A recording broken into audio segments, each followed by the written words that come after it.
The staircase model of terrorism is a psychological explanation of when and why people end up committing terrorist acts. Terrorism is the use of fear and acts of violence in order to intimidate societies or governments.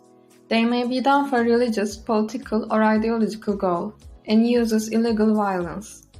We will explain how terrorism occurs by using this model. In this model, there are 6 metaphorical staircases, and each explain how people start to engage in the act of terrorism step by step. The ground floor consists all members of society.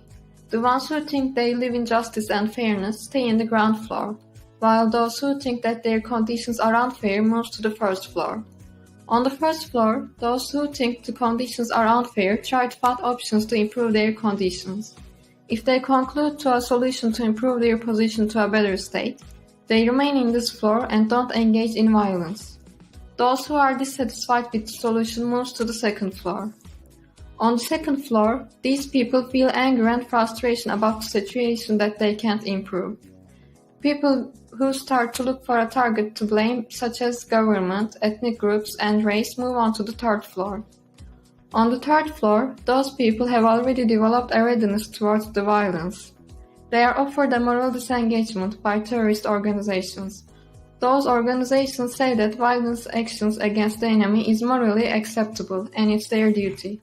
They make people think like they will bring justice to the world. If those people think this is a good idea, they move to the fourth floor.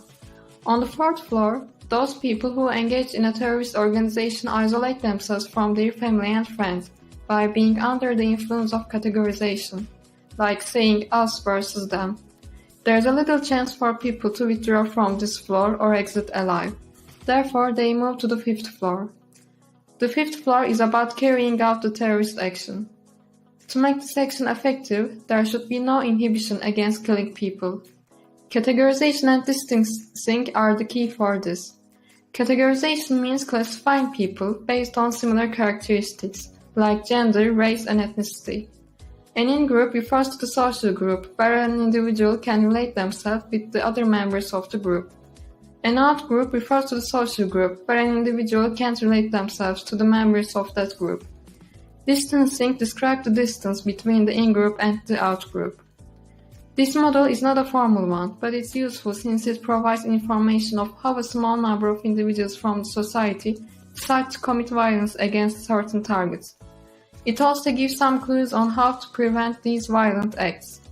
This model can't determine the ones who engage in terrorism, because this would cause more people like this to step forward.